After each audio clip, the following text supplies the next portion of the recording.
불과 하루 전만 해도 미국 증시는 6년 만에 가장 좋은 분기로 축구를 쐈습니다. 그런데 미국장이 시작되고 분위기가 완전히 뒤집혔는데요. 랠리를 이끌던 반도체가 하루아침에 무너졌거든요.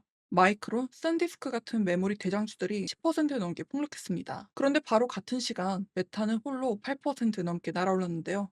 왜 반도체는 무너지고 메타만 웃었을까요? 게다가 어제까지는 메타한테 컴퓨터를 팔라던 회사들이 오늘은 그 메타 때문에 주가가 반토막이 났습니다. 어제의 고객이 오늘의 원수가 된 셈이죠. 오늘 제가 설명드릴 것들만 보시면 시장이 하루 만에 왜 이렇게 뒤집혔는지 딱 정리가 되실 겁니다. 사실 어제 영상만 해도 제가 금리가 오르기 시작하면 그동안 가장 많이 오른 반도체가 가장 크게 흔들릴 거라고 콕 짚어드렸었는데 그게 딱 하루 만에 현실이 됐거든요. 이 반도체 폭락의 진짜 원인은 맨 끝에서 다시 짚어드릴게요. 나의 경제 시선에서 놓치면 안 될 데이터를 확인하세요. 먼저 어젯밤 숫자부터 빠르게 짚어볼게요. 지수는 셋 다 내렸는데요. 다우가 마이너스 0.03%, S&P 500이 마이너스 0.22%, 나스닥이 마이너스 0.66% 하락했습니다. 근데 지수 낙폭보다 종목별 온도차가 훨씬 컸는데요. 무너진 쪽부터 살펴보면 반도체 장비의 KLA가 11.77% 빠졌고요. 메모리의 마이크론이 10.57% 빠졌죠. 샌디스크는 10.62% 폭락했고요. 어플라이드 머티리얼즈와 램리서치도 10% 안팎으로 빠졌고요. 인텔이 9%, AMD와 마블도 6% 넘게 빠졌습니다. 반대로 오른쪽을 살펴보면 메타가 8.81로 가장 높게 뛰었고요. 엠러빈이 9.58%, 팔란티어가 7.76%, 마이크로소프트도 3.02%가 올랐습니다. 섹터로 보면 메타와 구글이 속한 커뮤니케이션 서비스가 2.6%로 가장 강했고요. 반대로 기술 업종이 2.36% 빠지면서 가장 약한 모습을 보였습니다. 시장 공포 지수는 16.59로 여전히 낮았고요. 미국 10년물 국채 금리는 4.481% 소폭 올랐습니다. 환율은 1,556원이고요. 자, 이 숫자들이 왜 이렇게 나뉘게 됐는지 하나씩 풀어볼게요. 첫 번째는 오늘의 주인공이죠. 무너진 반도체예요. 바로 전날까지만 해도 시장을 이끌던 메모리와 장비주가 어젯밤에 통째로 꺾였습니다. 왜 이렇게 갑자기 뒤집혔냐면 사실 여러 가지 요인이 한꺼번에 겹쳤습니다. 우선 2분기 내내 워낙 많이 오른 터라 3분기가 시작되자마자 차익 실현을 하려는 매도가 쏟아졌고요. 여기에 그 유명한 빅쇼트의 마이클 버리가 결정적인 찬물을 끼얹었습니다. 2008년 금융위기를 미리 마치면서 영화로도 나온 바로 그 투자자요. 어젯밤 그 버리가 투자자 서원에서 엔비디아와 어플라이드 머티리얼즈 같은 반도체는 물론 테슬라, 캐터필러까지 줄줄이 하락에 베팅했다고 공개한 거예요. 근데 그 근거가 좀 섬뜩했는데요. 반도체 지수가 200일 평균선보다 무려 65%나 높이 떠 있는데 이게 2000년 닷컴 버블 이후로는 처음 보는 수준이라는 겁니다. 그러면서 지금이 AI 랠리 끝의 시작이다.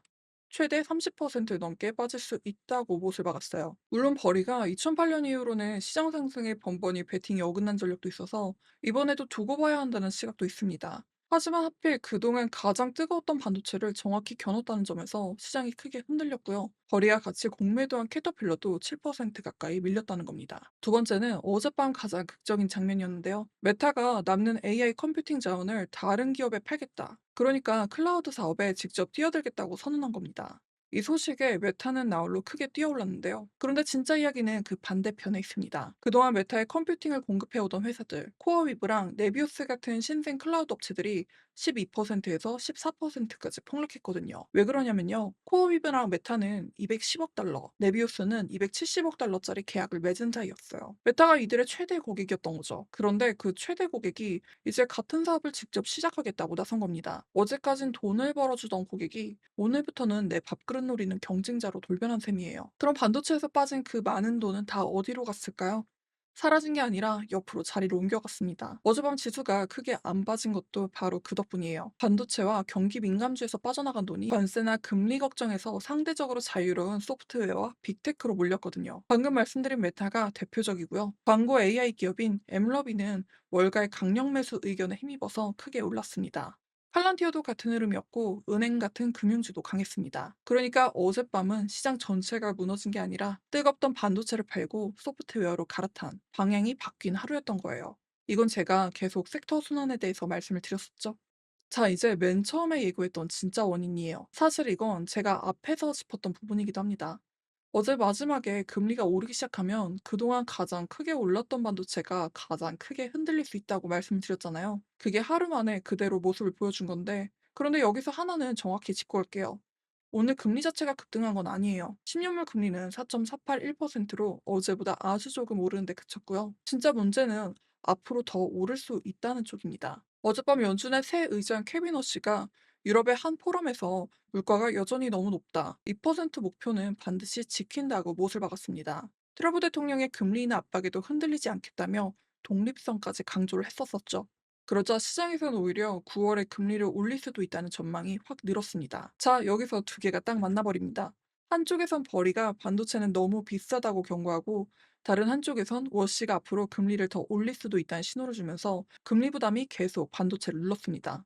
가뜩이나 고평가인 반도체에 이 부담까지 겹치니 가장 많이 올랐던 그 자리가 가장 크게 무너질 수 있는 거죠. 게다가 워시 의장이 길게 보면 AI가 물가를 낮추겠지만 당장은 AI 때문에 반도체랑 컴퓨팅 장비 값이 오히려 올라서 물가를 부추긴다고 인정한 점도 의미심장했습니다. 이거는 해맥의 발언과도 유사하죠. AI 투자붐이 물가를 밀어올리고 그 물가가 다시 금리 부담을 키워서 결국 AI의 심장인 반도체를 도로 끌어내린 셈이니까요. 정리해드리면 어젯밤은 6년 만에 최고 분기로 끝난 날이었습니다. 그런데 오늘은 시장의 주인공이 하루아침에 뒤바뀐 날인 거죠. 밸류 부담과 금리 경계에 반도체가 밀렸고요.